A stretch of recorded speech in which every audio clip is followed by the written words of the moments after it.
Safety in a learning environment is paramount. It is in the training space that learners are most likely to make mistakes as they practice new tasks. As a vocational trainer, your knowledge of what safety means in a learning environment will help those around you to act, respond, and participate appropriately.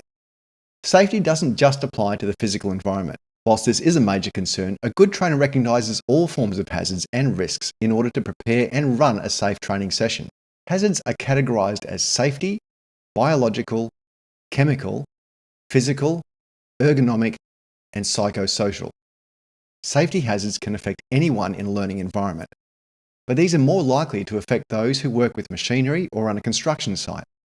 Safety hazards include slips, trips and falls, operating dangerous machinery, and electrical hazards. Biological hazards are extremely dangerous. These include exposure to dangerous substances and diseases associated with working amongst animals, people, or infectious plant materials. Chemical hazards may threaten learners whose training exposes them to dangerous liquids, solvents, or flammable gases. Learners who are most likely to be affected are those training in cleaning facilities, engineers and employees in field-based roles, and so on. Exposure to harmful chemicals can cause illness, skin irritation, breathing problems, and in extreme cases, death. Physical hazards can affect those who need to conduct training in extreme weather conditions or in harmful environments. Learners that are exposed to continuous loud noise, radiation, sun rays, and ultraviolet rays could be at risk. Ergonomic hazards affect learners where tasks put a strain on their body. Manual skills that require lifting or sitting for long periods can cause damage over time. These hazards may not be noticeable at first, which makes them even harder to identify.